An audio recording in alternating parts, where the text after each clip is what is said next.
Bonsoir et bon après-midi à tous, chers internautes, chers frères, chers amis, chers compatriotes. C'est avec un immense plaisir que je suis encore aujourd'hui face à vous pour partager des très bons moments et aussi les moments très difficiles que traverse notre beau et cher pays. C'est-à-dire que cette mamelle nourricière que nos illustres dévanciers nous ont léguée, qui est le Cameroun. Donc, je suis très honoré et que nous remercions le Seigneur Tout-Puissant de nous avoir d'abord permis de pouvoir voir la lumière du jour aujourd'hui, d'évacuer à nos différentes occupations. Enfin, que chacun de nous contribue à sa manière. Comment faire pour construire le Cameroun. Donc, je vous dis bonsoir, je vous embrasse et je vous aime tous. Donc, bienvenue à ces grands directs sur l'assassinat de son excellence, Monseigneur Jean-Marie Benoît Bala. 2 ans après, c'est vrai que l'anniversaire de son décès est passé depuis le mois de mai dernier, le 31 mai dernier. Mais j'ai décidé parce que cette nouvelle plateforme est une nouvelle plateforme qui pourra vous permettre, vous qui êtes hors du Cameroun et ceux qui sont dans des coins reculés, qui sont connectés à Internet, qui ont au moins, ne serait-ce que quelques gouttes d'énergie qui vous parviennent de ces côtés, de connaître un certain nombre de choses. Parce que vous savez, notre existence aussi sur Terre, c'est que chacun de nous ne doit jamais se poser la question qu'est-ce que le pays a fait pour lui. C'est ce que vous aussi vous avez fait pour le pays. Et notre existence sur Terre, c'est que chacun de nous doit combattre pour son temps et pour son existence, afin de marquer son existence, c'est-à-dire que sur cette terre, positivement comme négativement, mais le reste, c'est Dieu qui se chargera de juger les uns et les autres.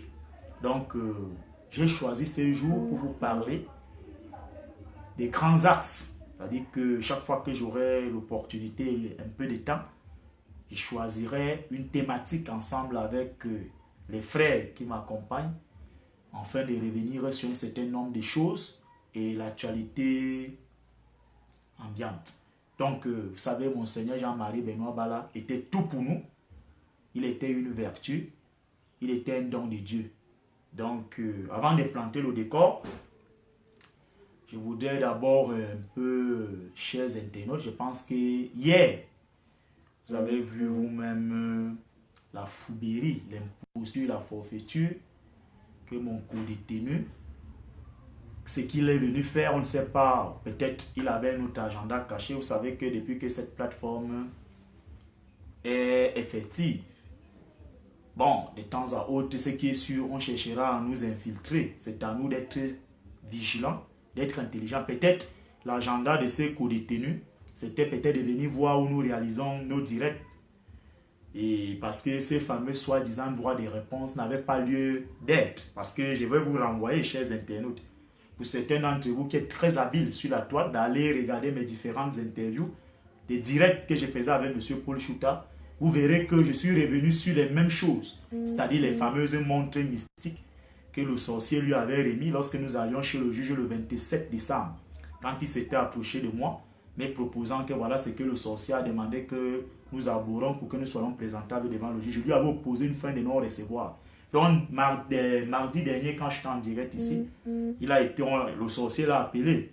Donc, il fallait venir jouer la mascarade qu'il a voulu faire là. Bon, entre autres, il appelle, il dit qu'il va faire un droit de réponse. Au départ, ces droits de réponse avec les frères avec lesquels nous nous battons pour la construction de notre pays, de notre manière, j'ai opposé une fin de non-recevoir. Mais vous savez aussi que c'est aussi ça le devoir journalistique. Quand quelqu'un demande le droit de réponse, vous lui accordez cela. Et je pense que chacun de vous, en tant qu'internaute camerounais intelligent que vous êtes, je ne doute pas de votre intelligence. Vous avez vu en lui, d'abord, vous avez vu l'homme, son physique. Vous avez vu que c'est un homme complètement qui est dépourvu, psychologiquement qui a abattu parce que n'ayant pas reçu les promesses qu'il lui avait faites. Le sorcier, il est aujourd'hui dans l'indigence absolue, plus ou moins travaillant dans cette chaîne de radio où il n'est même pas considéré, où le soi-disant patron PDG se moque régulièrement de lui. Vous voyez, quelqu'un prépare une émission, quand il arrive le matin, s'il parle en mal de Seydou Momondoya, parce qu'il faut rappeler que son PDG un membre du conseil de la Ligue régionale de football du Centre, donc membre de la Fédération Cameroun de football parmi les délégués.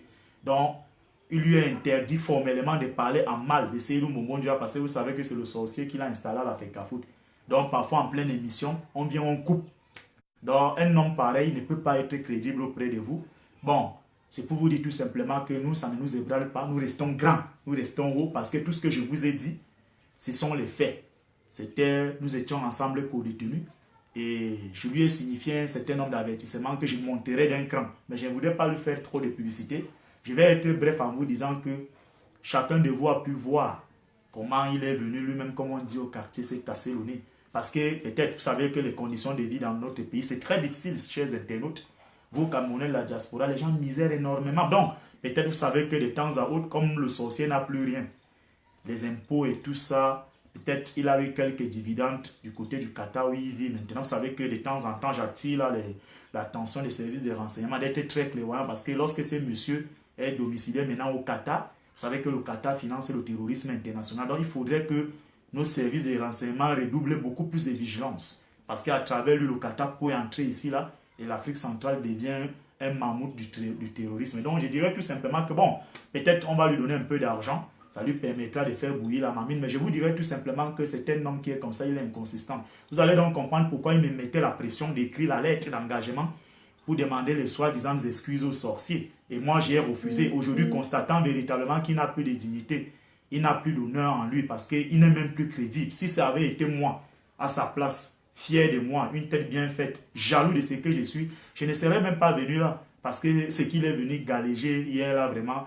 ça laisse à désirer. Donc, je voulais vous dire tout simplement que restez serein. Je suis inébranlable. Personne ne peut me bousculer, chers internautes. Ce que je vous ai dit, ce sont les faits. Les montres avaient été envoyées, j'ai refusé. Chers internautes, j'ai refusé. Je n'ai pas écrit la lettre d'engagement. Plus grave même, lorsque le 28 décembre, avant ma libération, l'avocat du sorcier est venu à la prison centrale de Kondengui. Il a rencontré cet indigent, Ndunguru, lui faisant comprendre que comme le juge m'a mis sous surveillance judiciaire, que j'écrive une lettre d'engagement, lui, l'avocat, ira voir le juge afin qu'on assouplisse. C'est-à-dire que les mesures qui avaient été prises contre moi. Quand il est venu, vous savez que j'étais au quartier 3. C'est Issa Ahmed, l'ancien maire de Bafia, qui était venu me chercher, qui est très content de ce que nous faisons, qui est aussi en prison là-bas injustement, parce qu'il m'avait dit que c'est Kounabi Seke qui l'avait envoyé là-bas, bon, pour les combats là-bas dans l'Omba Minougou. Et alors quand le Ndunguru est venu me dire ça, je suis monté dans une colère noire.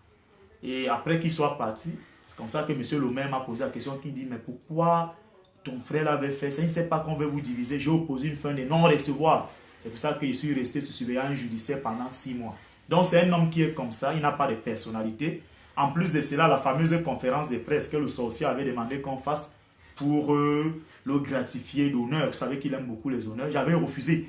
Il est allé faire une autre conférence de presse à mon insu avec Nyassa Soleil, dans la radio de Nyassa Soleil, où d'abord à Mondo Vision, il a menti qu'il n'a jamais écrit la lettre d'engagement. Les gens ont fait des captures d'écran, ils ont envoyé ça à coups et pieds au sorcier au Qatar et le sorcier a renvoyé ça à M. Akou et Pied Domingo. Parce que je vous rappelle que M. Akou, qui est un parent à moi, ça avait été lui qui était le médiateur, donc qui était, c'est-à-dire que l'intermédiaire entre le sorcier et nous pour les différentes lettres d'engagement. Et le sorcier avait envoyé la lettre, cette capture d'écran, en écrivant là-dessus qu'est-ce que ton gars là est sorcier, il nie qu'il n'a jamais écrit la lettre d'engagement. Donc c'est un homme qui est comme ça, il est ondoyant et divers, parce que vous comprenez décidément que derrière ça, il y avait un agenda, c'était des intérêts occultes. Mais moi, je suis, comme vous me voyez là, je suis entier. Ça, je vous dis ça, je suis comme mon défunt papa, que ça plaise aux gens ou pas. Je suis comme ça, c'est ma nature. Je ne me compromets pas. J'assume mes convictions. Même si ça va me valoir ce que ça va me valoir, je suis responsable. Donc, ce que je vous ai dit, ce sont les faits. Donc, tout ce qu'il est venu jacasser, qu'a là hier, ce n'était que du plaventrisme. C'est que le professeur Monon Diana appelait l'œsophage. C'est-à-dire que les problèmes intestinaux. Quand vous avez les problèmes d'estomac, ça dit que c'est, il faut vivre. C'est les problèmes de subsistance. Et moi, je n'ai pas ces problèmes. J'ai d'autres problèmes, mais pas les problèmes basiques là. Donc, chers internautes, c'est un homme qui est comme ça. Le but, c'était de venir voir là où nous faisons des directs, d'exister aussi sur notre page. Bon, entre autres, vous-même, vous allez vous faire une idée. Vous avez vu le faciès de l'homme. Vous avez vu sa posture. Vous voyez que ça projette ce que ça projette. Donc, il ne peut que déteindre, comme ça dit que son existence est physique, c'est aussi comme ça que sa naïveté, son ignorance peut être perceptive. Donc, je peux que vous dire ça. Moi, je suis une tête bien faite. J'ai fait de très bonnes humanités. Vous savez, il est originaire de l'Est. C'est pour ça que vous allez voir que c'est l'une des régions les plus sous-scolarisées de notre pays. Donc, il y a peu de têtes bien faites qui sortent de ces côtés. Donc, chers internautes, restez tranquilles. Je ne suis pas ébranlé. Nous allons continuer notre travail. Nous aimons notre pays. Ce monsieur a voulu compromettre ma vie. Il a voulu la détruire. Je suis resté debout. J'ai perdu mon enfant. Mais je vous ai dit ce que je vous ai dit. Donc, le reste là, ce n'est que bavardage. Toutes ces choses-là existent. Ce n'est pas moi qui ai créé les histoires où son fils Spinoza est venu dans la tanière de U17 accélérer les autres sexuellement. Et les enfants entraient en érection lorsque vous dormiez avec lui. Vous êtes en train de rêver on est en train de vous sodomiser. Ce n'est pas moi qui avais demandé à la maman de Jean-Marie Dongou de m'appeler que quand son fils est parti de la Funde Sport pour aller à Majorque, l'enfant avait les couches de nuit. Donc aujourd'hui, Jean-Marie Dongou est où? Donc, chers internautes, je termine par là en vous disant que notre sport roi qui est le football, qui n'était que le seul parti politique qui ne nous divisait pas, où on ne savait pas si tu es Bamileke ou tu es ceci, cela. La prise en otage de ce football, c'est tout simplement parce que c'est l'un des milieux où on retrouve le plus des indigents. Et le politique au Cameroun s'y infiltre là-bas parce qu'on veut venir chercher de nouvelles proies qu'on va abuser sexuellement. C'est pour ça qu'à un moment donné, ils se sont aveuglés. Ils ont voulu laisser libre cours aux sorciers. C'est pour ça que vous avez vu l'histoire Utopia, cette agence de managériat. C'est-à-dire que la stratégie, c'était que pour que vous fassiez partie de Utopia, on doit portionner votre prime à 70% et on vous initie au FM, franc-maçon, et on vous sodomise pour vous vider de vos substances énergétiques. Où est encore la Funde Sport? Ça n'existait plus parce qu'on s'est servi des énergies de ces enfants pensant qu'on devait rester éternellement au niveau du sommet. Mais le temps de Dieu n'étant pas le temps des hommes, Satan peut vous donner avec la main droite. Il fait semblant de vous mettre à l'étoile, mais après il vous retire ça par la main gauche. Donc la seule recette et la seule voie de réussite, c'est Dieu Tout-Puissant. Donc moi, chers internautes, ne vous alarmez pas. C'est comme ça le prototype des Camerounais. L'ennemi du Camerounais, c'est le Camerounais. Et vous allez voir que c'est un homme qui a 50 ans. Quand un homme ne peut même pas respecter son âge, il ne peut même pas crédibiliser son existence sur Terre, vous-même, vous devez vous interroger. C'est vrai qu'on peut vous dire que la prison affecte. Il y en a certains que ça radicalise, comme moi, comme Paul-Éric Kingé. Ça nous rend encore plus fort quand vous êtes là injustement. Donc, je vous dis, chers internautes, ce monsieur est venu faire ce qu'il est venu faire là. Il voulait exister. Il a été infiltré là, mais il ne saura plus comment faire pour revenir. C'était même la dernière fois. Donc, je vous dis, continuons le combat. La balle a été remise au centre. Maintenant, ça a l'arbitre de voir s'il pourra redonner à nouveau le coup d'envoi. Donc, chers internautes, moi, je reste égal à moi-même. Égal à moi-même. Continuons la construction de notre pays. Donc, nous n'allons pas trop nous attarder sur ces messieurs parce qu'il n'est pas crédible. Ce n'est pas quelqu'un de crédible. Il a écrit la lettre d'engagement. Il s'est dédié. Il s'est humilié. Aujourd'hui, il vient reconnaître qu'il a eu à dire des choses qui n'étaient pas vraies. Quand les femmes de Fou et la femme de Ken, la femme de Makoun l'appelait, c'est pour ça que vous avez vu que c'est concerné là. Donc, l'affaire est survenue, constatant qu'il n'avait pas de personnalité. Les téléphones ne passaient plus quand il appelait. Donc, c'est ça. C'est ça le prototype des Camerounais. Donc, vous comprenez que derrière ça, il y avait peut-être une idée de se faire de l'argent. Moi, je n'étais pas au courant. Parce que moi, cet individu-là, je ne l'ai jamais admiré, je ne l'ai jamais considéré. Et ne vous attendez pas que moi, un jour, je peux faire des concessions avec lui. Donc, c'est ce que j'avais à vous dire, chers internautes. Notre plateforme est une plateforme crédible, sérieuse, est une plateforme où, aujourd'hui, les nouvelles idées doivent germer, doivent émerger pour construire et éveiller les consciences que vous êtes, des têtes bien faites. Donc, je vous dis, nous passons là-dessus. Maintenant, je vais parler aussi, chers internautes, de cette histoire. Vous avez vous-même regardé la télévision de Mille Collines dimanche dernier. Dans les fameux débats habituellement où il s'y retrouve, vous avez vu un monsieur comme François Magmédium, que je vais citer, la soi-disant loi qu'on vient de prendre sur l'autochtonie, où quelqu'un dit carrément à Mondovision, il n'a même pas été recadré par le soi-disant journaliste, qu'il y a des gens qui pensaient vouloir envahir le Cameroun. Ils seront bientôt stoppés avec cette nouvelle loi, elle est la bienvenue. Je vais répondre à ces messieurs que ce n'est pas la première fois qu'il est dans la dérive langagère. Il a traité le cardinal Christian Toumi en 2011. Lorsque le cardinal était à Yaoundé au Diega Palace, j'étais présent. Il présentait son brillant ouvrage paru cette année-là, Ma foi, un Cameroun à remettre en œuvre, un certain prélat. Vous savez, c'est très dangereux dans notre pays parce qu'il y a des gens qui ont peut-être raté leur retraite. Vous savez, c'est très difficile, chers internautes. Le Cameroun traverse des moments très difficiles. La misère est croissante. Les difficultés au quotidien, si vous n'êtes pas mentalement fort, si vous n'êtes pas mentalement bien préparé, vous allez vous retrouver en train de vous dédier, de vous compromettre. Et vraiment, ça fait mal. Ça fait mal parce que, bon, un homme comme ça qui se prévaut, entre guillemets, d'être un intellectuel, qui a soutenu une soi-disant thèse de doctorat où aucun étudiant ne fait de recherche sur ça. Elle se retrouve dans les annales de l'estime, mais personne ne va jamais la lire sur les silences présidentiels. C'est l'une des thèses les plus faibles du monde. L'une des thèses les peu, c'est-à-dire que l'une des thèses où il y a peu d'existence consistante sur le plan scientifique. C'est-à-dire que c'est un grabuge, un ramassis d'un certain nombre de petits colportages. Et ce jour-là, vous aviez vu vous-même à Mondo Vision que son parrain dans le FM, c'était M. Jacques Faminongo, quand il lui a fait aborder la touche. Donc vous comprenez que ce n'est pas quelqu'un de sérieux. Ce sont ces types de Camerounais-là, vraiment, ça fait mal. Mais moi, j'ai dit aux Camerounais qu'on ne va pas diviser les Camerounais. On ne va pas vous diviser. Tant pis pour ceux qui vont accepter de se diviser, vous resterez à la traîne. Parce que nous, on avance. Moi, tous les Camerounais sont mes frères. Je ne connais pas que tu es anglophone ou tu es bamileke. Tous les Camerounais sont mes frères. 95% de mes camarades de classe sont les bamileke. Vous avez compris, chers internautes. Et ce que je ne cesse de dire aux différentes autres communautés camerounaises, c'est d'aller copier ce que les bamileke font de bien. Ne nous leurrons pas. Je suis en un haut lieu de l'université. Je vais d'abord vous dire que les 3 communautés les plus scolarisées du Cameroun, c'est-à-dire celles où les gens vont le plus à l'école, pas parce qu'ils sont plus intelligents que les autres, pas parce qu'ils ont plus d'argent que les autres, mais ceux qui vont plus à l'école, ce sont les Bamileke, les Etoun et les Bassa. Maintenant, ce que les autres doivent faire, c'est d'aller tricher ce qui se fait de mieux chez les Bamileke. Pas de rester dans les petites rancunes inutiles, les petits déboires, les envolées qui ne servent à rien. Ils ont construit leur architecture pour résister. Ils ont construit, c'est-à-dire que leur résistance en mettant l'accent sur l'homme. Nos différentes communautés aujourd'hui, si elles veulent véritablement que nous soyons à la page, que nos soi-disant élites, les incompétents, les médiocres qui ont pris en otage notre pays, doivent apprendre que lorsque les meilleurs, qui sont distingués au CEP, au BEPC, au probatoire, au baccalauréat, la licence, ils organisent aussi des journées de récompenses comme le font les gars de l'Ouest. Moi, je viens, monsieur, comme Baragamboa. Lorsque la communauté bandunnaise, au foyer Bandoun, à Etoile, qui remettait les bourses à ceux qui ont été les meilleurs étudiants, les meilleurs au baccalauréat, il était présent, mais il est incapable de faire la même chose pour les enfants originaires du Fundi. Vous pensez que c'est les Bamileke qui lui empêchent de faire ça? Ce ne sont pas les Bamileke, donc ce sont des faux débats. Personne n'empêche en lui Paul Motazé, qui est extrêmement riche, qui n'est ni un homme d'affaires, d'aller à San Melima, de prendre tous les enfants du Sud, qui sont distingués comme des meilleurs au baccalauréat, au BPC, au probateur, ceux-mêmes dans les milieux universitaires, voilà, à Tuzan. C'est un gars du Sud qui a créé le Cardiopac. Vous savez qui sont ses plus grands financiers? Ce sont les gars de l'Ouest. Ce sont les gars de l'Ouest qui ont permis à Tuzan d'aller en Londres. Qu'est-ce que les gens du Sud ont fait pour lui?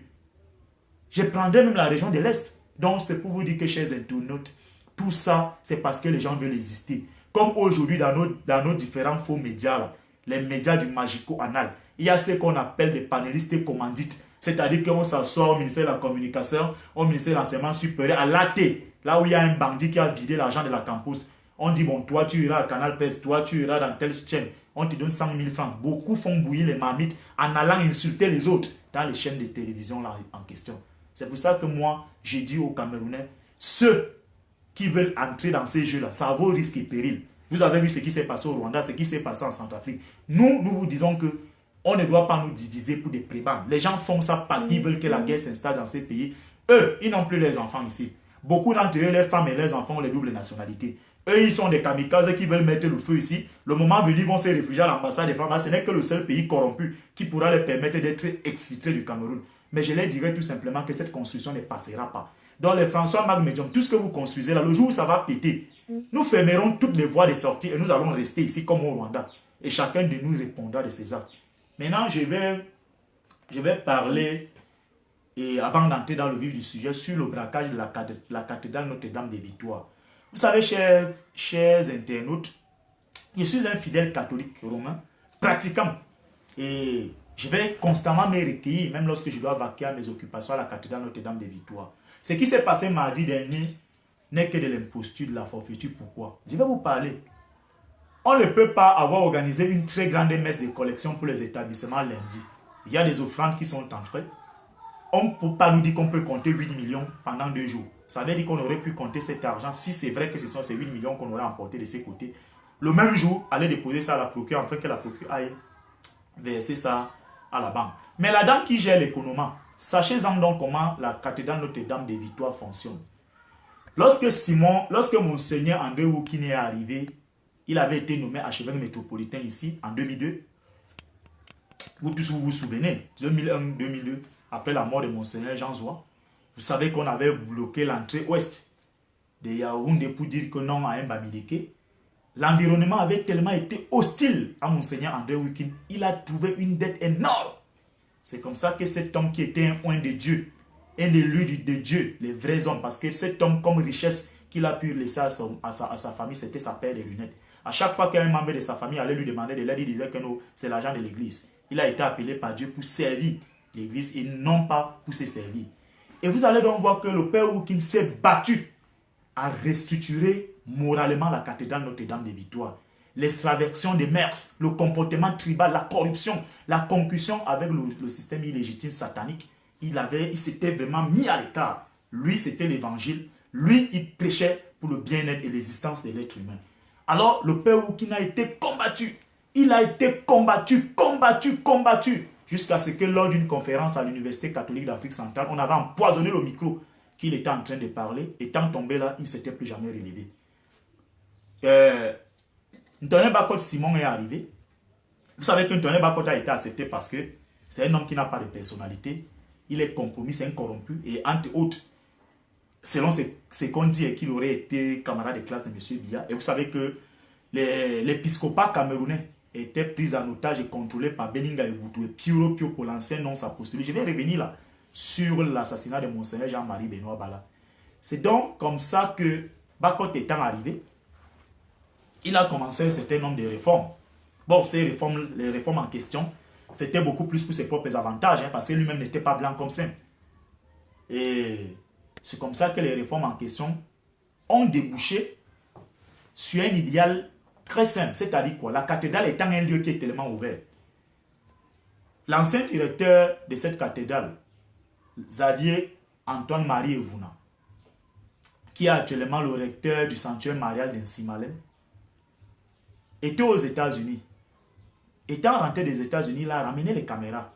Il a estimé pour lui que la cathédrale étant un lieu qui est tellement ouvert, où il y a beaucoup d'insécurité, il serait souhaitable qu'on puisse installer les caméras de surveillance afin de contrôler les mouvements, les vases et biens de tout un chacun. Il ne voulait pas contrôler les prêtres, mais il était tout simplement question de préserver la cathédrale d'un certain type de comportement. Alors, le père Evouna, Jean-Marie, qui est le recteur du sanctuaire marial de Simalem, quelqu'un de probité morale inattaquable, un grand homme d'église, il a travaillé là-bas. Vous savez aussi que c'est un moine. Il a grandi au monastère, donc de temps à autre, il aimait se renfermer afin de pouvoir travailler.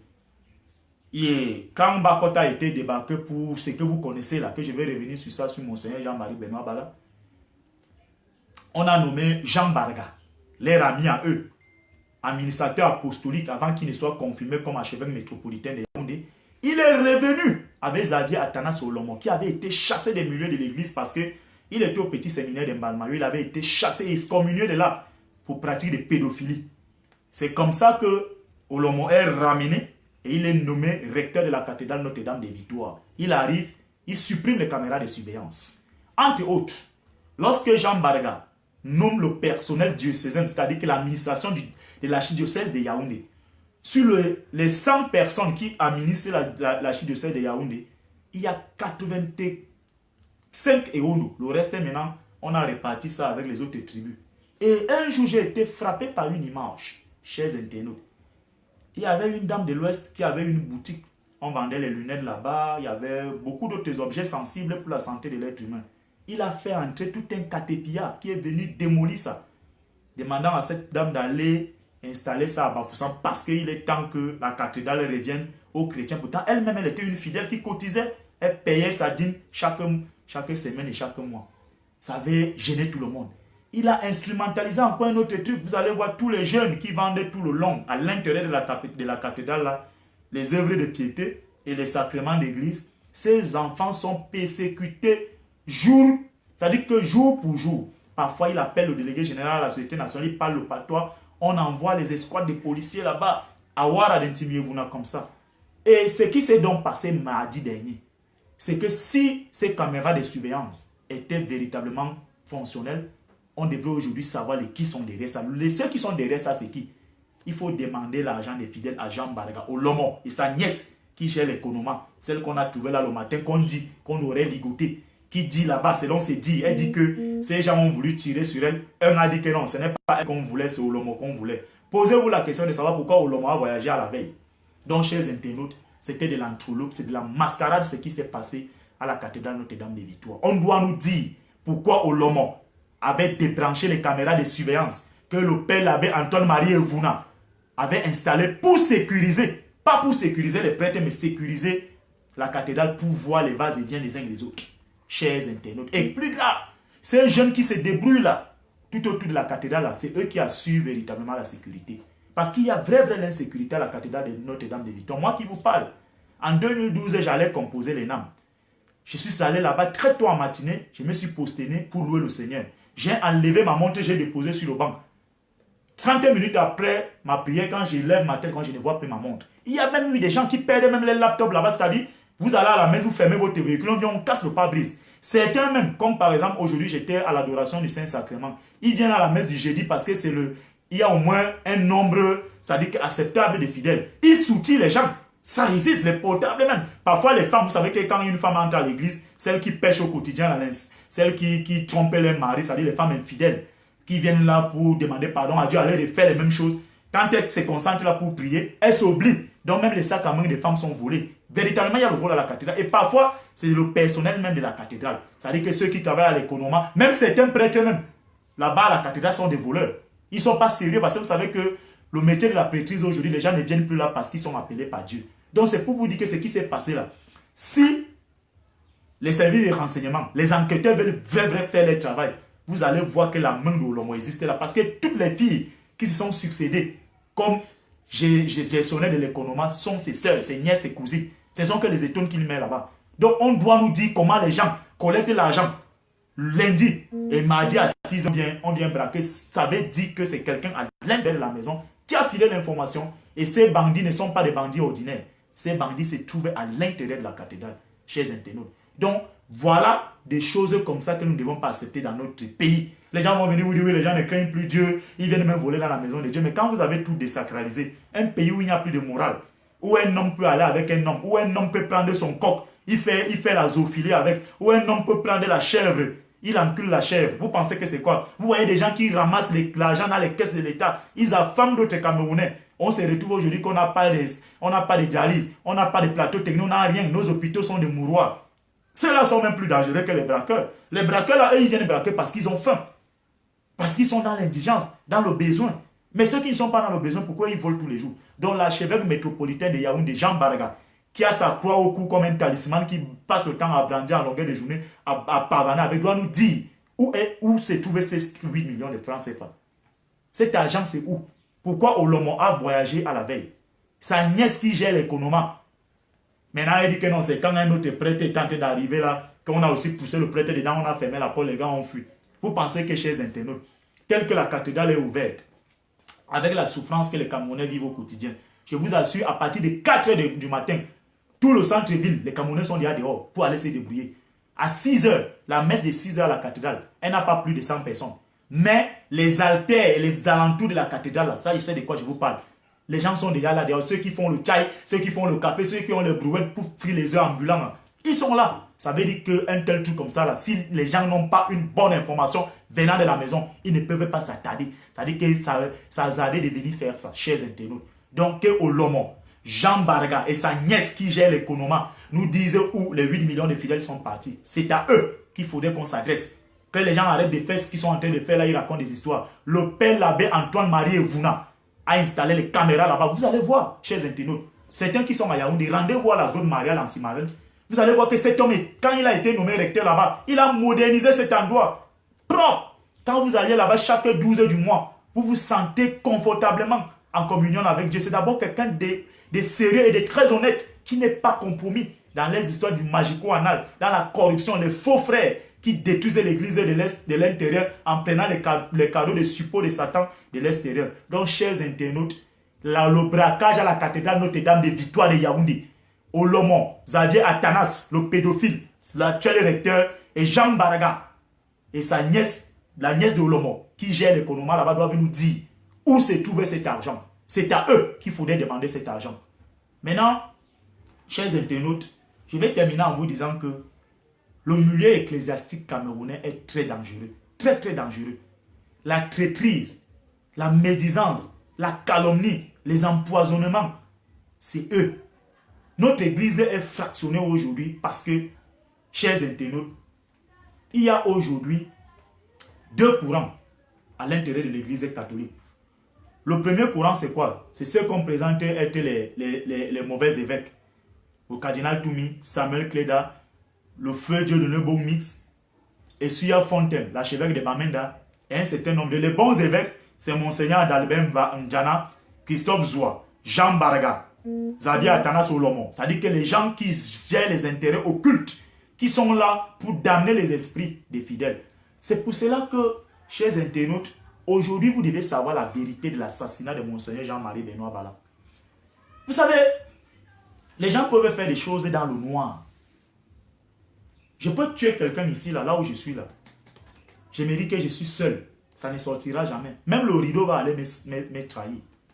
Même le mur. Même un jour inconsciemment comme ça autour d'un pot. Je vais me perdre en conjoncture et je vais lâcher ça. Pour que vous sachiez qui était Monseigneur Jean-Marie Benoît Bala. Monseigneur Jean-Marie Benoît Bala était un grand serviteur de l'église. Un oint de Dieu. C'est quelqu'un qui a gravi tous les échelons avant d'être consacré évêque. Il n'a jamais usurpé. Il n'a jamais été un imposteur. Il n'a jamais été un falsificateur d'un certain nombre de choses. C'est un homme qui a toujours été rationnel, droit dans ses bottes.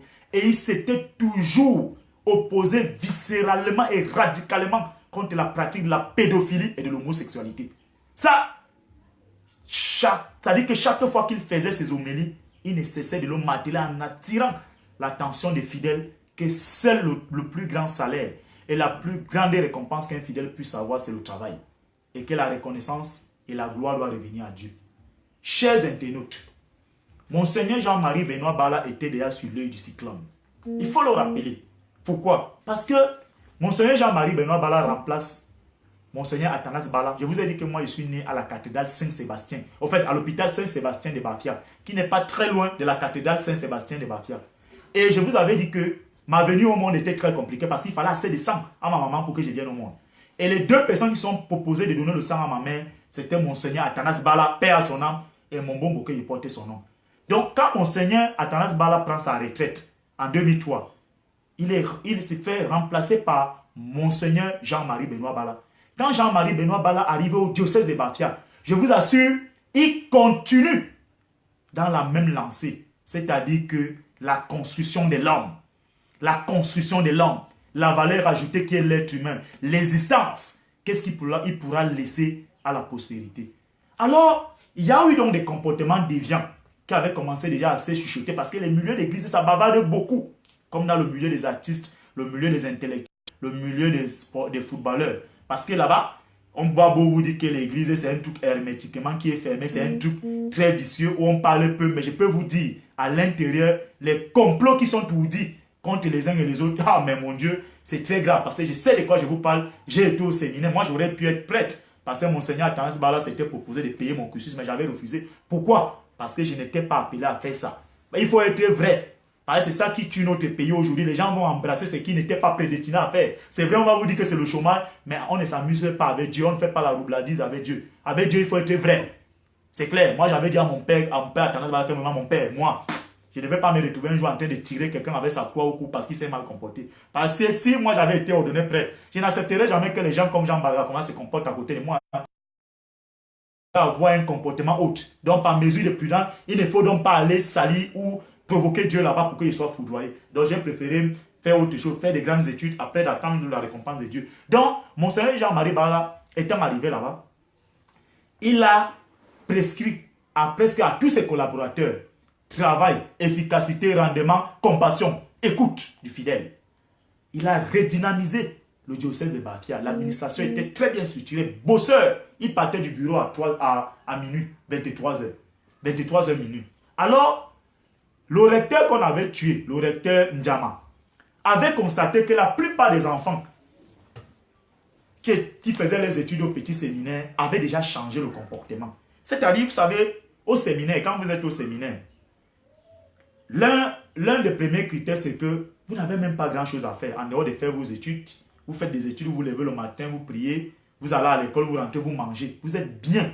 Et oui, il y a donc ce qu'on appelle les bienfaiteurs, c'est-à-dire quelqu'un qui peut décider d'être ton bienfaiteur, pour être ton parrain, pour te payer les études et t'accompagner jusqu'à ta consécration. Alors, le père Ndiama, le recteur, avait donc constaté qu'il y avait un écart de comportement. Les séminaristes dormaient, rentraient tard. Certains d'entre eux étaient toujours absents.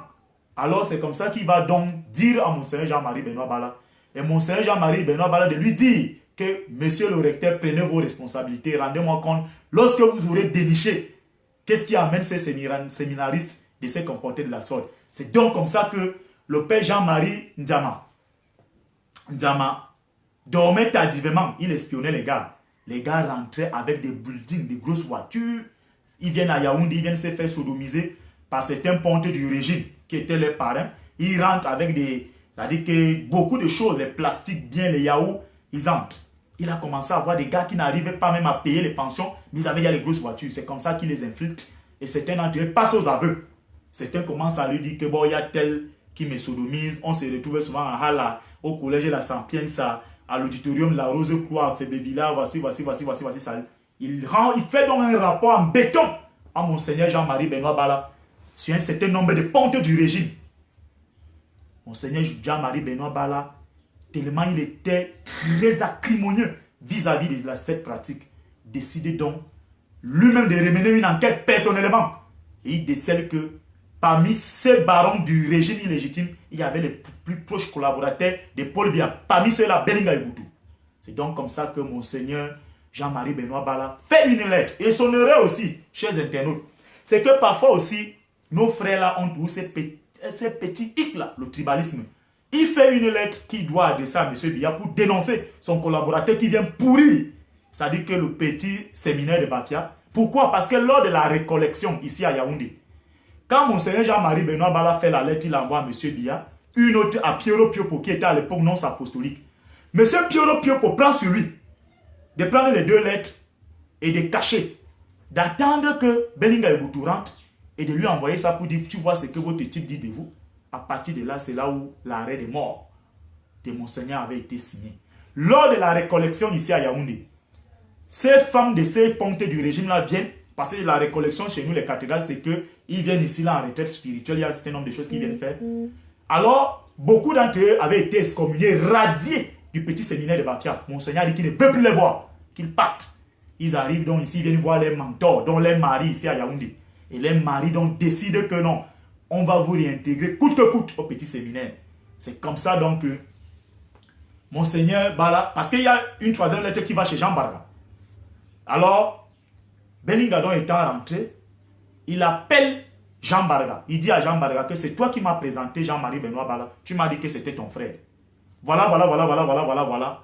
Il faut qu'il rétablisse ces prêtres qu'il a excommuniés. Entre autres, dans la journée du 27 au 28 au 29, au 30, Monseigneur Jean-Marie Benoît Bala reçoit 3 émissaires qui disent venir du cabinet civil. Ils arrivent à Bafia aux environs de 8h30. Monseigneur était en train de prendre ce petit déjeuner. Ils déjeunent ensemble avec lui. Alors, ils disent qu'ils sont venus de la part, ils ont un pli fermé, ils sont venus de la part du cabinet civil. Alors, Monseigneur de leur dit que bon, d'accord, on finit le déjeuner, je vais vous recevoir. Ils disent à Monseigneur que non, prends tout ton temps, il n'y a pas de problème, nous sommes là pour longtemps, pour toute la journée. Et comme Monseigneur c'était un bosseur, il monte dans ses bureaux, il travaille. À pareille heure comme ça, à 17h30, il décide donc de les recevoir.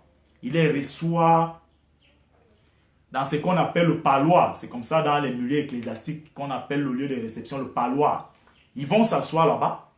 Alors les gars lui disent qu'ils sont venus de la part du directeur du cabinet civil parce qu'il y a un certain nombre de décrets que le Monseigneur a eu à prendre. Et ils ont reçu des instructions de lui dire qu'il faudrait qu'il revienne sur ces décrets. Chers internautes, vous savez ce que Monseigneur Jean-Marie Benoît Bala a répondu à ces assassins de l'escadron de la mort. Parce qu'entre eux, c'était des gars des escadrons de la mort. Ceux qui sont spécialisés pour assassiner. En réalité, c'était des faux émissaires. Ils sont venus là-bas parce qu'ils voulaient regarder, c'est-à-dire que le plan du diocèse de Bafia, comment ils devaient venir le prendre, comme ils sont venus le kidnapper. Alors, Monseigneur a répondu à ces derniers que il a souri. Il a dit, mes chers enfants, mes chers chrétiens, il dit, il y a deux choses qui peuvent faire en sorte que je revienne sur mes décrets, ma conscience et Dieu. Une personne lambda, je ne le fais pas. Il a dit vraiment, pour tout le respect que je vous dois, pour tout le respect que je dois à votre commissionnaire, allez lui dire que je ne reviens pas sur ces décrets. Ils sont rentrés le 29, le 29 là. Le 30, c'est pour ça que vous avez suivi le gardien du diocèse, vous avez de l'archidiocèse de Bafia, vous avez dit qu'il y a un monsieur qui était arrivé là-bas dans une voiture fumée, une grosse voiture comme ça, noire, grande état, c'était Beninga Eboutou. Lui-même, il est venu là-bas, rencontrer Monseigneur. Monseigneur a dit niet. Alors, après qu'il soit parti de là, c'est là où Monseigneur a été kidnappé. Monseigneur a été kidnappé à l'intérieur de l'évêché, chers internautes. Il a été cagoulé, il a été transporté dans la voiture de l'escadron de la mort. Son véhicule, un des escadrons de la mort, est monté à l'intérieur. Et la mission qu'on avait assignée à tous les postes de contrôle sur la route de Bafia, c'était qu'on doit seulement laisser passer ces cortèges. C'est comme ça que vous avez vu, que vous savez que ces assassins de la CEMIL ou des services de la CEMIL, c'est des illettrés. C'est ça que vous avez vu qu'ils ont écrit mal son nom. Ils ont écrit mal son nom. Bala, ils ont écrit mal. Ils ont écrit très mal. On est arrivé avec Monseigneur jusqu'à Hala. Arrivé même là-bas, il a toujours refusé de renoncer. Parce qu'un vrai chrétien, comme je le suis, même si vous avez la Kalachnikov sur la tempe, et que vous savez que ce que vous êtes en train de faire là, ça dit que vous êtes dans votre bon droit. C'est une mort sacrée. Le Seigneur vous reçoit avec deux mains. Monseigneur a opposé une fin de non-recevoir. C'est donc comme ça que l'homme a donc décidé que bon, l'autorité a déjà été tellement bafouée. Je ne sais quelle autorité. La preuve est qu'il est mort, on a baladé le corps d'église en église. On a refusé ça partout. C'est comme ça qu'on va donc avec Monseigneur à l'intérieur du collège de Saint-Pierre, à Bastos. C'est là-bas où Monseigneur commence donc à subir, mes chers internautes, la torture. Je vous dis la torture. On a émasculé copieusement Monseigneur. Ils l'ont brutalisé, tabassé. À un moment donné, on lui montrait comme ça au téléphone que tu vois comment on te cherche, non? Monseigneur a subi. Ça veut dire que, chers internautes, c'est-à-dire vous posez vous-même la question, qu'est-ce que cet homme a pu faire? Parce qu'il a refusé tout simplement de renoncer à sa conscience. Des gens qui pourrissent l'église. Ils ont torturé Monseigneur. Dans les collèges de Sapiens, ça c'est comme ça que donc ils prennent la route des faits des villages. Pour ceux qui connaissent là où est situé l'auditorium de la Rose-Croix, tout juste en bas comme ça, il y a une belle village. C'est là où Monseigneur a donc été assassiné. Quand Monseigneur, ils sont arrivés là-bas avec Monseigneur, quand Akonga et Somba avaient parlé d'un sacrifice à l'Holocauste, c'est ça. Ils ont ligoté Monseigneur, comme ça. Et le premier organe qu'ils ont mutilé dans le corps de Monseigneur, ils ont recueilli son sang, ils ont bu. C'était ses organes génitaux.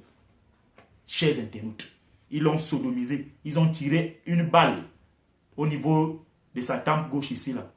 Ils l'ont copieusement émasculé. Et rendez-vous compte, chers internautes, c'est qu'on on a voulu nous faire croire que les faux médecins légistes, quand on essaie d'où ils sont venus, vous disiez que oui, la noyade était la piste la plus exploitable. C'était faux. Chers internautes, il y a des indices. Un évêque ne se sépare jamais de sa croix pectorale. Même quand il dort, il a ça sur son cou. Vous avez vu quand on avait repêché le corps de Monseigneur avec sa croix. Il peut encore oublier, laisser le petit chapeau là, parce qu'on ne dort pas avec le chapeau. Mais sa croix là, il a ça sur lui. Partout là où il est. Même quand il prend le petit déjeuner, même quand il part au lavabo, même quand il veut faire quoi, il a ça. Chers internautes. Donc, Monseigneur a été brutalisé. Ils l'ont sodomisé pour profaner son âme. On l'a émasculé copieusement. Traité copieusement. Et ça, je peux vous dire, c'était un crime d'État. Après ça, quand ils ont fini de faire ça, dans la nuit du 30 au 1er juin ou 2 juin, c'est comme ça qu'ils ont pris un fils d'un ancien colonel retraité de cette armée, l'armée de l'air. On lui a confié la mission d'aller jeter le corps au milieu. Donc on lui avait fait de la cartographie des bébés. Donc il devait aller au milieu de l'eau, là où c'est plus profond, afin que les hippopotames essayent de manger un peu le corps pour que la noyade soit, c'est-à-dire que comme une piste qu'on pouvait véritablement adhérer qui s'est noyé. C'est donc comme ça que vous savez qu'un crime n'est jamais parfait. C'est pour ça que je vous renvoie d'aller lire le brillant ouvrage de Léger Tiga, Monseigneur Jean-Marie Benoît Bala, un crime trop parfait. Quand c'est monsieur, parce qu'il a paniqué, il n'a jamais exercé une mission pareille. Vous avez tout un évêque qui est tué. Vous voyez comment son sang a été vidé. On vous met comme ça là à l'intérieur de l'hélicoptère, on vous demande d'aller jeter au milieu de l'eau. Il a paniqué. C'est pour ça qu'il est allé jeter à Tchang. La petite localité pas très loin là-bas de Rubala. Donc il a paniqué. Étant arrivé là-bas, il n'a plus pu repérer l'endroit. Et le pêcheur malien qui avait déjà mis ses étangs, là-bas, a vu comment on a jeté le corps. Et c'est comme ça que vous avez vu que les chaussures de Monseigneur étaient retournées. Mais, chers internautes, cet assassinat, il y a 4 personnes que si les services de renseignement du Cameroun, ils ont fait leur travail, hein, ils ont déposé le rapport à qui des droits. Parce que le délégué général de la Sûreté nationale était un grand homme. C'est un bon papa, il fait du bon travail. Il avait redemandé une deuxième enquête. Mais comme Belling a été impliqué, on a essayé de faire pression, là, on dit machin, jusqu'à ce qu'ils ont monté d'autres évêques contre les autres. Ils ont utilisé les suppôts de Satan, comme les Christophe Zoua, pour être les médiateurs auprès du courant de l'aile dure de Cléda. Et ah oui, à un moment donné, vous savez que chez nous, quand l'idée nous dépasse des mètres, on met la tribune, on a commencé à dire que non, c'est un 2 de 0. Vraiment, qu'est-ce qu'un nordiste à y voir? C'est comme ça que ça se comporte chez nous. Quand on n'a pas d'argument. Alors, avant ça, Jean Barga appelle Monseigneur. Il dit, je suis devant ton portail. C'est quand Monseigneur sort de ses appartements qu'il est kidnappé. Oui, oui, oui. Contrairement à ce qu'on vous a fait comprendre que non, c'est sa femme, une dame en Mendon qui l'aura appelé. C'est faux. C'est Jean Barga qui avait émis l'appel là. Je suis devant ton portail. C'est pour ça que vous avez vu dans les différentes interviews de Monseigneur Samuel Cléda, il avait dit, Monseigneur avait reçu le coup de fil de quelqu'un de très important. Cléda était un homme sage, un homme très assidu. Il sait ce qu'il dit. Il sait comment positionner ses mots. Chers internautes. C'est ça. C'est comme ça qu'on a kidnappé Monseigneur. Oui, oui, oui, oui. Alors le péché malien a vu. Il a tremblé. Parce que s'il avait, on avait même repéré le péché malien, on l'aurait tué. La plupart nous qu'on l'a même tué, puisqu'après on n'en a plus entendu parler de lui. Il est où? On vous avait dit qu'il y a un chef d'État qui lui avait gratifié de 500 000. Mais en ce qui concerne l'hélicoptère, c'est aussi l'équivoque qu'il faudrait lever très rapidement. Retenez-le qu'au Cameroun, il n'y a qu'une seule personne, chef des armées, qui est Paul Biya, qui autorise à ce qu'un hélicoptère puisse décoller. Donc, ça a été un crime d'État. Les gens connaissent les uns et les autres ce qui s'est passé. Donc maintenant, chers internautes, revenons pour dire tout simplement que Monseigneur Jean-Marie Benoît Bala a été assassiné. Et ceux qui étaient, c'est-à-dire que les commanditaires qui ont orchestré l'assassinat, ils se connaissent aujourd'hui. Pioro Piopo. Cet homme a pourri le milieu de l'église au Cameroun, chers internautes. 70% des évêques qui ont été promus, sans aucun rendement, sont ces gars qui appartenaient à cette écurie du magico-anal que Belinga Eboutou, Piero Piopo, avait organisé dans l'église catholique. C'est pour ça que vous avez vu, même la démission de Bakot, malgré que lui-même n'est pas exempt de tous les poches, ça a été orchestré. Les Onambele Zibi, les Belinga Eboutou, ils ont monté un certain nombre de journaux comme Repère. Vous avez vu le nombre de titres que Repère titait sur Thierry Bakot. Il a vendu le séminaire et machin. Il a fait ceci, cela. C'est vrai que lui-même, il faisait ses affaires. C'était un businessman. Mais je peux vous dire quand même que, chers internautes, en tant que fidèle dans cette église, Thierry Bakot avait gardé quand même une vertu fondamentale en lui. C'est qu'à chacune de ses homélies, il dénonçait l'inceste, la pédophilie, l'homosexualité, la fornication, boire le sang. Et ça ne plaisait pas à ses sorciers. C'est pour ça qu'on avait décidé qu'il fallait qu'il parte. Ah oui. En 2013, lorsque Bakot démissionne, on lui a forcé la main. Il était en train de faire une messe de collection en volie. Pioro Piopo est arrivé là-bas avec la papa mobile, avec une fausse lettre qu'ils avaient écrite au cabinet civil avec Belinga Eboutou, disant que ça venait du Vatican. On a demandé à Bakot de renoncer à sa charge apostolique. Oh oui, c'est passé Bakot est malhonnête. Moi, je pouvais faire un livre sur ça. Cet homme est même d'abord méchant parce que si j'allais lui rendre visite une fois à l'époque où ses bureaux étaient à Loncat, il y avait les paniers d'argent comme ça. Et il vous dit seulement merci, merci, merci, mais le même argent, il prend, il utilise ça à d'autres femmes.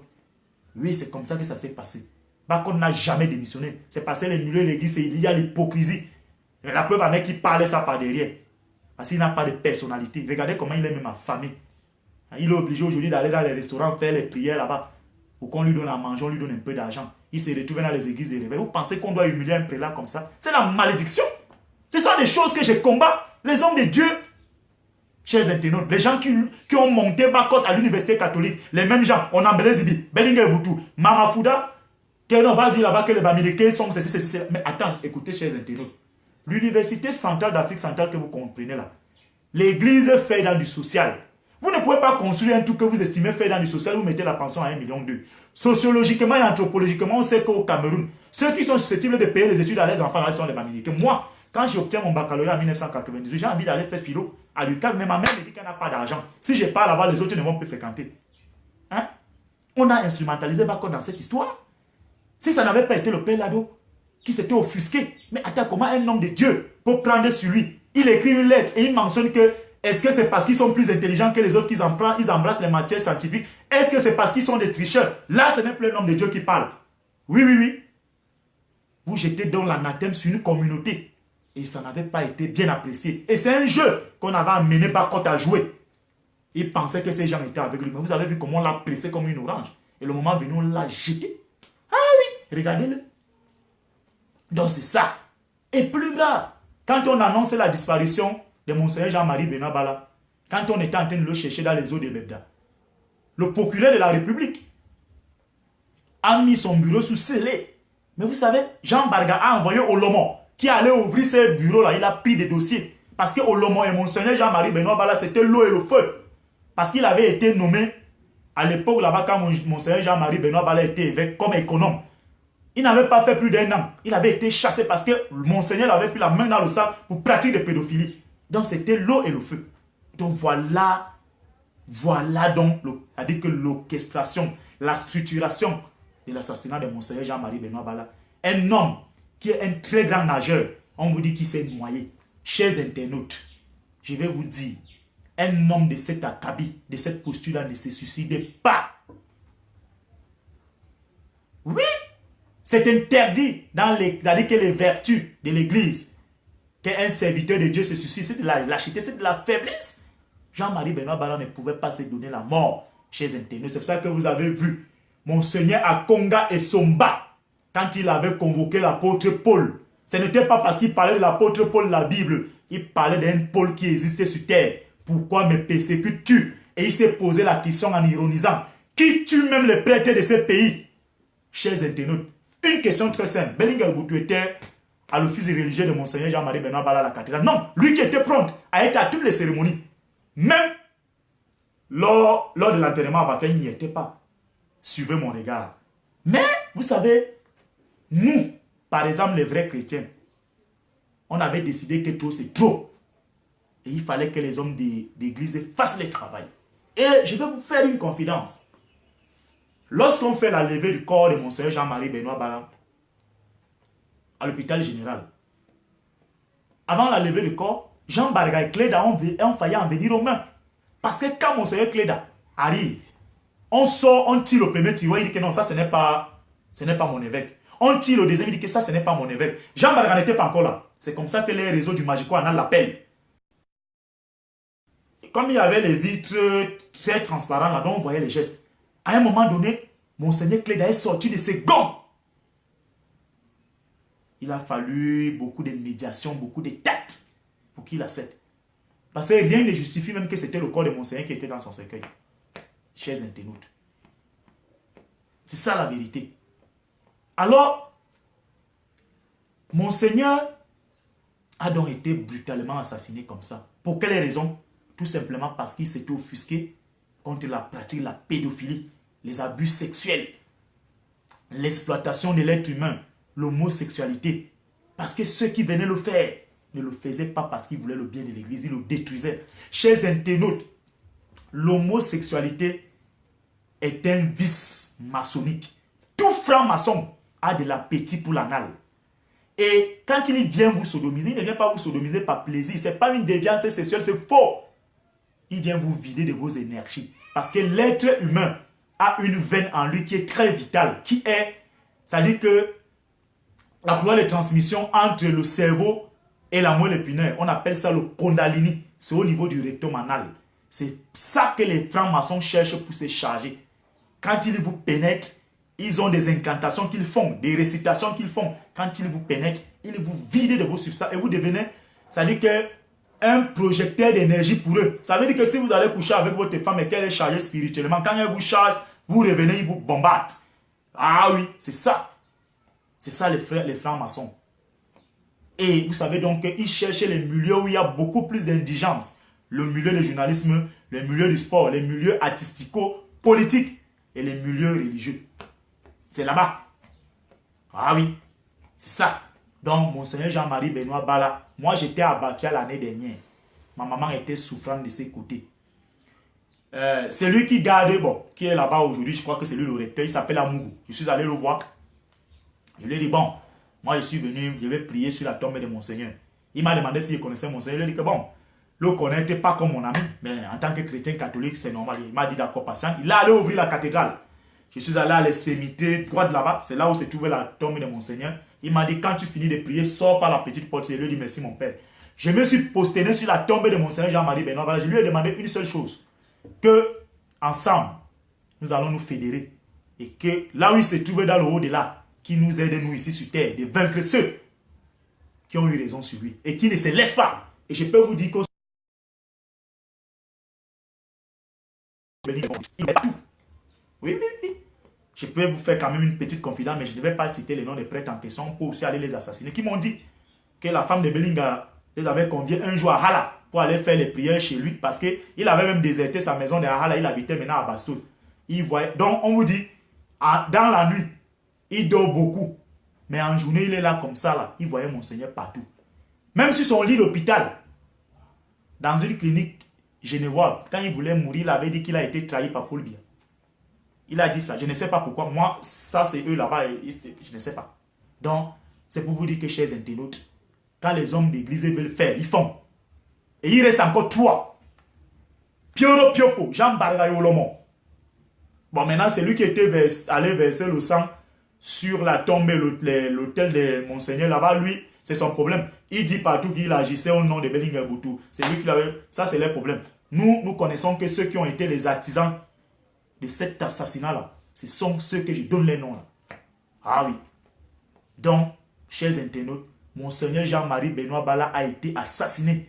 Et là où vous vous trouvez là-bas, chacun de vous doit immédiatement refuser de faire partie de cette malédiction. Parce que quand vous tuez un homme de Dieu, de cet acabit-là, on veut pourrir nos vies et la vie de nos enfants et de nos petits-enfants pour que nous ayons un pays maudit. Comme c'est le cas de la République démocratique du Congo. Parce que quand on avait tué Lumumba, le dernier propos que Lumumba avait avancé, il avait dit que le Congo ne sera jamais en paix. Parce qu'il avait été trahi par Moïse Tshombe, par Mobutu Sese Seko, par tous ces Aïrois-là. Donc, Monseigneur Jean-Marie Benoît Bala, son âme doit reposer en paix. Et qu'ensemble, avec nos prières, continuons à les élever pour que ceux qui ont participé à son assassinat, ceux-là aussi doivent subir. Ceux qui ont tué le révérend Père Angèle Benvin, ils ont même fendu sa tête, ils ont mangé son cerveau. Parmi eux, il y a un qui a passé 17 ans de prison avec Michel Thierry à Tanabega. Et le jour où on enterrait Monseigneur Angèle Benvin, voici ce que les jésuites avaient dit, que celui qui a fait ça, toute sa vie ne va que connaître la souffrance. Suivez mon regard. Donc, Jean-Marie Benoît Bala était un oint de Dieu. Il pouvait avoir ses péchés comme tout serviteur de Dieu, comme tout être humain. Mais, quand vous êtes contre l'homosexualité, la pédophilie, l'avilissement de l'être humain, comme on dit au quartier, je vous donne mes mains. Voilà pourquoi je tenais à vous expliquer ça. Monseigneur a été assassiné. On est venu avec lui de Bafia jusqu'à Hala. Après, on l'a conduit là au collège de Sapienza. La torture a commencé là-bas afin d'aller achever ça au niveau de la villa là-bas. Et ceux qui ont fait ça, Piero Piopo aujourd'hui, il est passé aux aveux. Il est dans une prison au Vatican. Il est passé aux aveux. Parce que le pape François Ier lui avait dit que moi, on ne t'a pas nommé nonce apostolique avec siège au Cameroun et en Guinée équatoriale pour aller faire ça. Je vous assure, ils ont sodomisé 70% des évêques. Ah oui. Et vous avez vu que c'était tous ces évêques qui étaient les évêques les plus choyés. Ils avaient de l'argent, les belles voitures. Toutes les grandes cérémonies étaient présentes. Ah oui. C'est ça. C'est ça, chers internautes. Voilà comment votre pays fonctionne. Un pays du mal. On vous dit que depuis l'arrivée de M. Biya au pouvoir, il a le record, le plus grand record des assassinats des hommes de Dieu. Pourquoi tout ça? Et c'est pour ça que Monseigneur Akonga et Somba avaient posé la question. Vous êtes qui pour vous attaquer au Christ? Ah, vous voulez défier Dieu. Voilà. Défiez Dieu donc. Défiez Dieu. Défiez Dieu. Chers internautes, ça fait mal. Un homme de Dieu de cet acabit. Et on a réussi à infiltrer la famille de Monseigneur Jean-Marie Benoît Bala. Son neveu qui était son bombo, il avait été reçu au cabinet civil. Je connais un journaliste de la Nouvelle Expression qui travaille avec ces gars. Le jour où on l'a reçu au cabinet civil, Vincent Sosten Fouda a appelé ces journalistes pour dire que ces gars ne va plus venir. Il a été reçu au cabinet civil. Même Vincent Sosten Fouda que vous avez vu, il s'est associé à ces combats-là. Un temps, il était avec Beling Eboutou. Il est parmi les gens qu'on avait utilisés pour diaboliser Bakot. On lui avait promis qu'il devait être ministre. Il insultait Kamto partout. C'est quand on ne lui a rien donné qu'il s'est radicalisé. Les mêmes réseaux ont monté le coup contre son ancienne copine qui a monté ses enfants. On l'a bastonné nu. Et on a envoyé ça à la télévision de Mille Collines. Voilà. C'est la même chose qu'ils vont faire un jour à Onangini. Qui croit être avec eux là. Il passe à soi là-bas, il insulte tout le monde. Ils vont te faire ça. C'est ça, chers internautes. Méfiez-vous des Camerounais. Même vous qui êtes à l'étranger là, sachez comment marcher. Le Camerounais te vend même pour rien. Ah oui. C'est ça. Méfiez-vous. Ils sont changeants. Des caméléons. Tu es avec quelqu'un, il est avec toi, tu dis non mon frère, vraiment ce que tu fais là c'est bon. Mais c'est la première personne que lorsque tu prends la tasse de café, il vient te mettre le poison là. C'est pour ça que vous me voyez, moi, mon frère, je sais là où je mets mes pieds. Je sais avec qui je marche. Moi, j'ai d'abord cette chance. C'est une grâce divine. Peut-être c'est un don. Je remercie Dieu. Quand mon sang ne colle pas avec toi, mon frère, même si tu es, je ne sais pas, même si c'est toi qui vas, je sais pas, je ne t'étends pas ma main. Je ne suis pas avec toi. Je ne ris pas avec les gens. Il y a des gens qui me racontent dans les rues de Yaoundé. Non, ils commencent à m'appeler. Je fais comme si ce n'était pas moi. L'homme camerounais est singulièrement méchant. J'ai étudié l'anthropologie, la mentalité de l'homme camerounais. Son dénominateur commun, c'est le mauvais cœur. C'est pour ça que vous voyez notre pays dans la traîne comme ça. Un jour, un de mes professeurs de philosophie m'avait dit qu'à un moment donné, on mérite Paul Biya comme président parce que nous-mêmes, les Camerounais, ne sont pas sérieux. Ah oui, vous avez vu, il y a des gens qui ont été candidats à l'élection présidentielle. Que moi, à un moment donné, je leur ai accordé le bénéfice du doute. Ils ont trahi la DEC. Des gens qui avaient des difficultés à aborder un bon pantalon. Mais vous avez vu aujourd'hui, ils sont PCA dans les holdings. Ils vous disaient qu'ils ont collecté 80 millions de fonds au résine. C'est ça le Camerounais. Et ils amènent les femmes aux États-Unis faire in vitro. Il fallait de la malédiction. Tu es jeune, 39 ans, 40 ans, tu n'arrives pas à faire les enfants. Tu vas aller faire les enfants fabriqués. Après 2, 3 mois, ils vont mourir. Parfois même, ça ne pas, on ne voit pas la grossesse venir. C'est ça, chers internautes. Notre pays, c'est ça, c'est la méchanceté, le mauvais cœur. Les gens se plaisent de voir les autres souffrir. Ils font assujettir les autres. Ah oui, on va corrompre les magistrats, ils lancent les mandats d'arrêt. On vous persécute. Voilà le Cameroun. On se plaît de voir les autres souffrir. Et la finition de ça, c'est quoi? C'est qu'on va déteindre sur une guerre civile où les règlements des comptes seront terribles. Et nous sommes en train de nous acheminer vers là. Vous avez vu hier, à Bamenda, on a massacré 6 policiers. Voilà. Et les gens sont là tous les jours, ils disent qu'ils sont jusqu'au boutiste, qu'ils ramèneront la paix par une victoire militaire. Ils courent dans les sacs. Parce que ce qui se passe à Bamenda là, c'est quelque chose qui a été conçu idéologiquement. Et nos frères anglophones ont dit que même s'ils vont rester deux, les deux là vont défendre ça. Et qu'on monte et qu'on descend, on va s'asseoir autour d'une table. Et on va décider de transférer le pouvoir à ces deux régions. Qu'on le veuille ou pas, tournons comme le tourbillon. Les élections là seront reportées. Organisez ça, vous verrez. Donc, chers internautes, Monseigneur Jean-Marie Benoît Bala était un oint de Dieu. Un grand fils de ce pays. C'est ce type de prélat, comme le cardinal Christian Toumi, comme Samuel Cléda, comme Cornelius Essuya Fontaine, l'évêque de Bamenda. Voilà les vrais hommes de Dieu. Oui, ils peuvent avoir l'air dérapage, mais c'est des hommes qui mettent l'homme au centre. Je vais vous dire, un prêtre, le principe sacro-saint que le Seigneur lui assigne, c'est d'être le porte-voix de sa voix. Le prêtre doit d'abord être contre l'injustice. C'est ça. Ah oui, mais regardez l'archevêque métropolitain de Yaoundé. Il roule carrosse, il a 4 voitures. A-t-il 4 mains pour les conduire? Non. Fait-il quoi avec? Mais tout juste à côté de lui, vous avez les enfants de la rue qui sont là. Pourtant, c'est son devoir en tant que serviteur de Dieu, parce qu'il y a un budget pour ça, de resocialiser ces enfants-là. Ils ne le font pas. Mais plutôt on les utilise comme des cobayes. Quand on a envie de faire des sacrifices suprêmes, on va notamment, on prend les bennes de la communauté urbaine, on dit qu'on les amène dans les foyers ou dans les familles d'origine, on part les immoler, on boit de leur sang. Allez lire Paul Biya, le vrai visage de Paul Biya de Balé Angoulou. Il vous dit qu'en 1992, c'était grave. envolé, on immolait les gens, on buvait le sang au nom de quelqu'un. Voilà la République de la sorcellerie, la République démoniaque. Quand Ateba Ayene a écrit son brillant ouvrage, le Cameroun sur la dictature des loges, des sectes et du magico-anal, un frein à l'émergence. Les gens ont dit que non, Ateba avait vu juste. C'était un oint de Dieu. Ah oui, chers internautes, ce monsieur était un oint de Dieu. Il a écrit le paradoxe des pays organisateurs, élites productrices ou prédatrices. On voit aujourd'hui tous les projets structurants au sud. Il a démontré que le sud était enclavé. Pourtant, son fils était au trône du pouvoir. Les fils du sud en ont bénéficié d'un certain nombre de privilèges. Mais qu'est-ce qu'ils ont donné en retour aux populations? Rien. Mais vous allez voir les mêmes bandits. Ils reviennent, ils vous disent que non, n'acceptez pas que le MSC s'installe ici, n'acceptez pas que tel parti s'installe ici, là. Sinon, notre frère, c'est faux. Les populations de Saint-Méléma de Volo, n'entrez pas dans ça. C'est des menteurs. Ce sont des menteurs. Ils ont détruit le pays. Chers internautes, donc Monseigneur Jean-Marie Benoît Bala a été assassiné. Et nous allons mener le combat. C'est clair. Moi, je n'ai pas de garde du corps. Vous êtes forts, vous avez tout. Tuez-nous.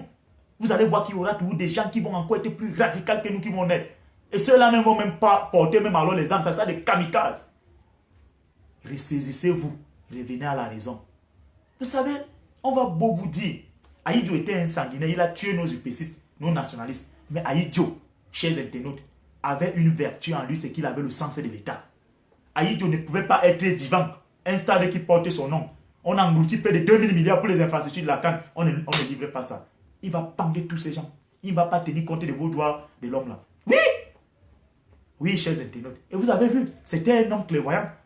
Dans la constitution du Cameroun, il y a eu toute une disposition qui avait été prise pour la lutte contre l'homosexualité. L'article 347 bis. Ah oui! Lui-même, Aïdjo était un franc-maçon, un homosexuel initié par William Tolbert, le tout premier président de Sierra Leone. C'était son parrain. Aïdjo faisait ça. Mais il a quand même protégé les générations futures. Oui! Mais regardez notre pays aujourd'hui. Je viendrai ici la semaine prochaine, quand j'aurai du temps, vous parler de la corruption et de l'homosexualité dans les médias. Vous allez voir qu'il y a un ministre brun. Quand Lady Ponce fait un conseil, il est là. Jarvis Nana meurt, il est là. Il vient, il prend la parole, il dit qu'il était appelé à un bel avenir. Cet homme a pollué la presse avec la sodomie.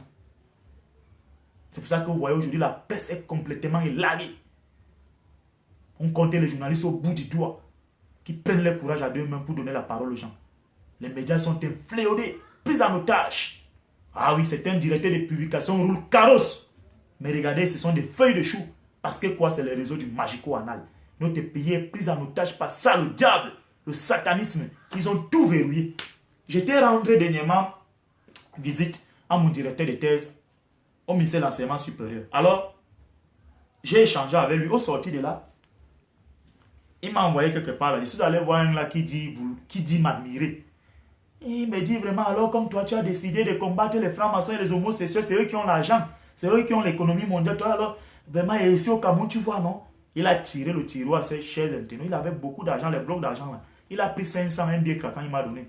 Par politesse, je n'ai pas voulu refuser. J'ai pris sa paix au sorti là, j'ai déchiré, j'ai jeté ça dans le bac à ordures. C'est vrai que ça peut me valoir ce qu'il y a pour me valoir, mais j'ai fait ça. Voyez donc comment ils sont vicieux. C'est des sorciers. Parce que quand ils tirent le tiroir, c'est un appât qui vous tend.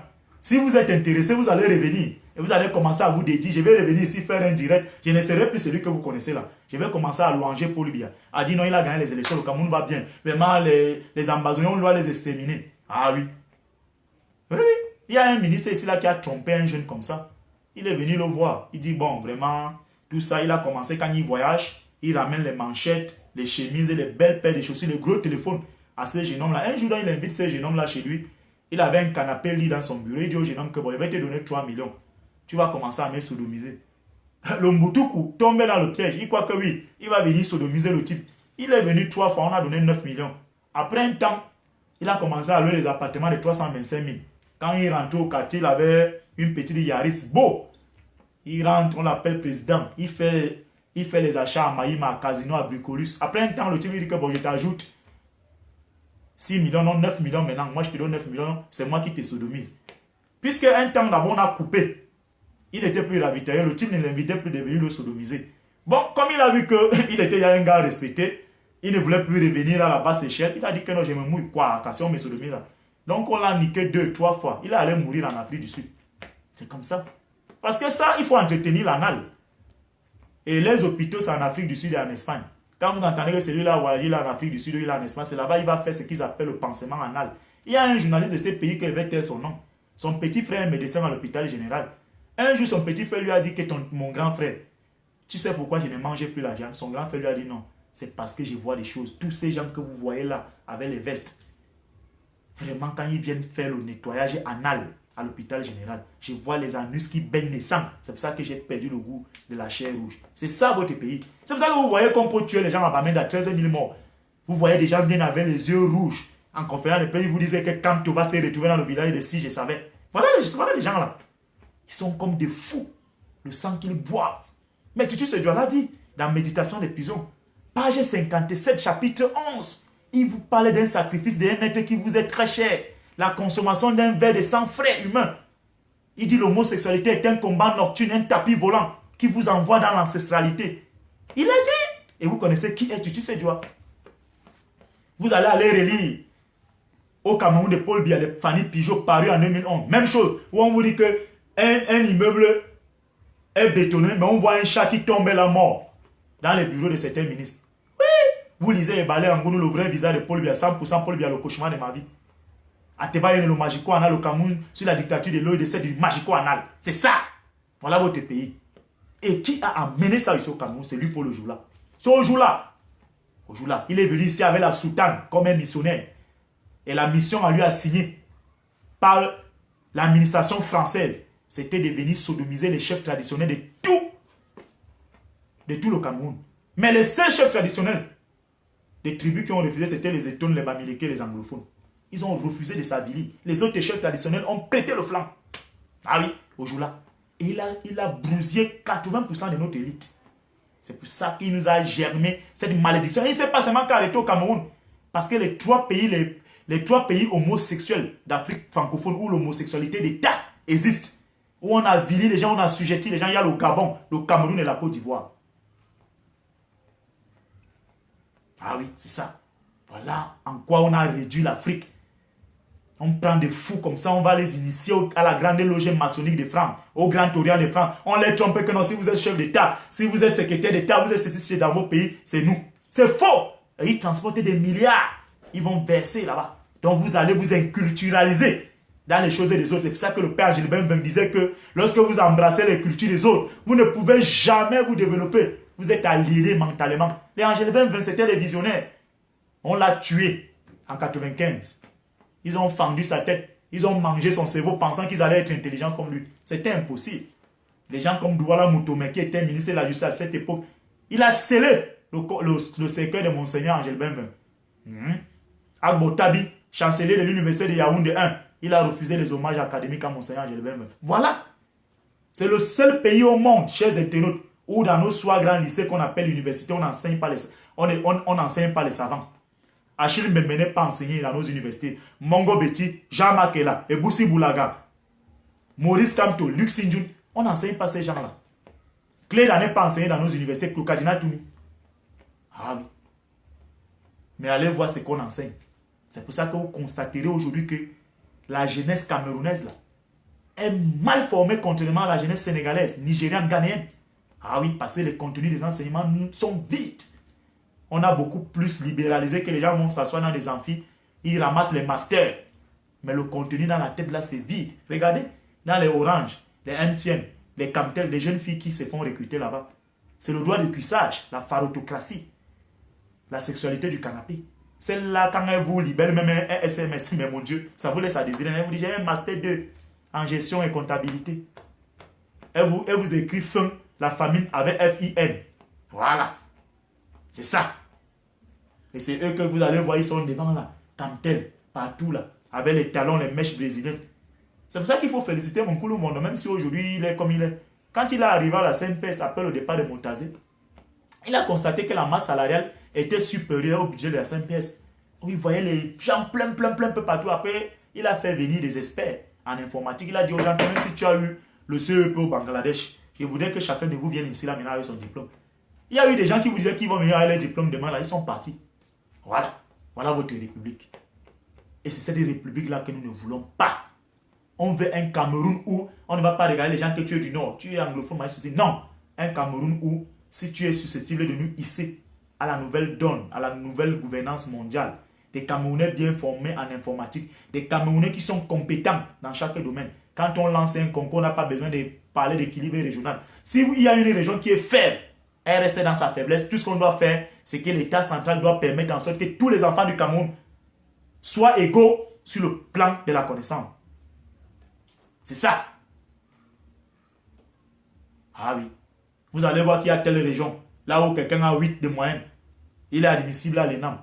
On empêche celui qui a 12, 13, 14, parce qu'on dit que non, sa région est déjà beaucoup représentée. Quel est même ces pays-là? Nous allons où avec ça, chers internautes? Donc, je tenais à vous parler aujourd'hui de l'assassinat de Monseigneur Jean-Marie Benoît Bala. Parce que cet assassinat a fait du mal à tout le monde. Et ceux qui ont fait ça, vos familles ne connaîtront jamais le bonheur. Ils ne seront jamais en paix. C'est une malédiction jusqu'aux dernières générations. Vous avez fait du mal à un oint de Dieu qui n'avait que pour seul objectif d'évangéliser les oies de Dieu qui sont moutonnés dans un esprit de caporalisation.